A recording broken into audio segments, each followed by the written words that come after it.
নমস্কাৰ নিউজ নাওৰ ষ্টুডিঅ'ত মই শ্ৰীমন্ত মাধৱ বৰুৱা চাওঁহক কি আছে আজি আমাৰ সংবাদ যোৰহাট প্ৰেছ ক্লাবত যোৰহাট বিভাগীয় বীমা কৰ্মচাৰী সংস্থাৰ সংবাদমেল নিউজ নাওৰ এক ৰিপৰ্ট 4 মাৰ্চ শনিবাৰে যোৰহাট প্ৰেছ ক্লাবত যোৰহাটৰ বিভাগীয় বীমা কৰ্মচাৰী সংস্থাৰ তৰফৰ পৰা এখনি সংবাদমেল সম্বোধন কৰে সংবাদমেল সম্বোধন কৰি আন্তঃৰাষ্ট্ৰীয় খ্যাতি সম্পন্ন বক্তা তথা সদৌ ভাৰত বীমা কৰ্মচাৰী সংস্থাৰ সাধাৰণ সম্পাদক শ্ৰীকান্ত মিশ্ৰই মত প্ৰকাশ কৰে যে LICত জমা ৰখা জনসাধাৰণৰ পইচা সম্পূৰ্ণৰূপে সুৰক্ষিত আছে আদানী গ্ৰুপৰ সম্বন্ধে যি প্ৰচাৰ চলিছে তাক লৈ জনসাধাৰণে কোনো চিন্তা কৰিব নালাগে যিহেতু LIC সম্পূৰ্ণৰূপে এটি চৰকাৰী সংস্থা সেয়ে যিসকল লোকে LICত পইচা জমা ৰাখিছে সেই সকলৰ পইচা কোনো ক্ষয়ক্ষতি নহয় সংবাদ মাধ্যমৰ জৰিয়তে চৰকাৰক আহ্বান জনায় যে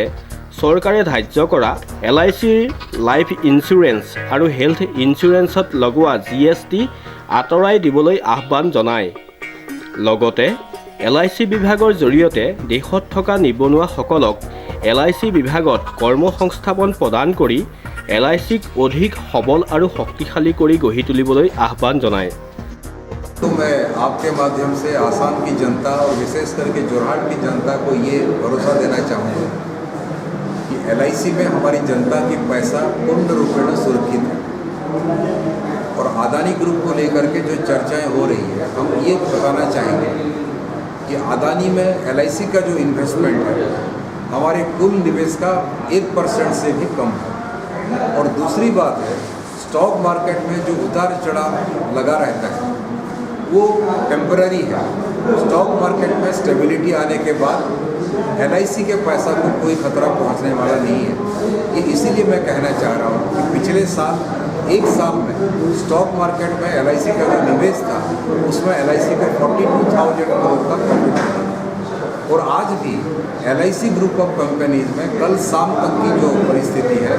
LIC को नुकसान नहीं है बल्कि 3,000 करोड़ का उसमें फ़ायदा है और तीसरी बात है LIC एक सरकारी संस्थान है LIC के ऊपर भारत सरकार की एक भरोसा है एक गारंटी है इसीलिए किसी भी जनता के पैसा को कोई खतरा नहीं है LIC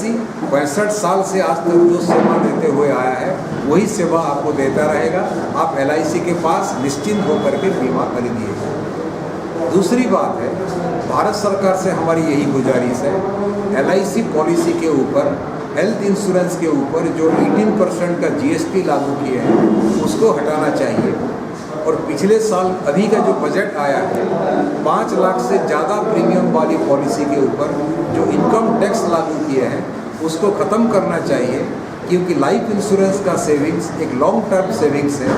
जनता को फ़ायदा पहुंचाने के साथ साथ देश को भी फ़ायदा पहुंचाता है आर्थिक विकास करती है और पूर्वोत्तर जैसा राज्यों का विकास के लिए विशेष रूप से मददगार साबित होता है इसीलिए लाइफ इंश्योरेंस प्रीमियम के ऊपर इनकम टैक्स और GST को ख़त्म करनी चाहिए हेल्थ इंश्योरेंस के ऊपर GST को ख़त्म करनी चाहिए हमारा एक मांग है कि इस देश की जनता पढ़े लिखे नौजवानों को नियुक्ति मिलनी चाहिए रोज़गार सृजन होना चाहिए और LIC में उनका बहाली होनी चाहिए ताकि हमारी कस्टमर्स का सेवा में बेहतरी हम लोग ला पाएंगे उसके साथ साथ हमारे बेरोजगार नौजवान को नौकरी भी मिलेगी उसके साथ साथ हमारे कर्मचारियों का वेज रिवीजन का डिमांड है उसको भी अविलंब सेटल अगर किया जाएगा तो LIC की ग्रोथ जनता की सेवा के लिए हम अपने आप को समर्पित करेंगे धन्यवाद Srimanta Madhav Barua report news now 24x7 Jorhat Tai Ahom সংস্কৃতি সংৰক্ষণ আৰু শিক্ষা বিকাশ সমিতি চমুকৈ টাই চাবৰ উদ্যোগত ৰাষ্ট্ৰীয় মাৰ্চাৰ্ছ গেমছত সোণৰ পদক লাভ কৰা খেলুৱৈক ৰাজহুৱা সম্বৰ্ধনা নিউজ নাওৰ এক ৰিপৰ্ট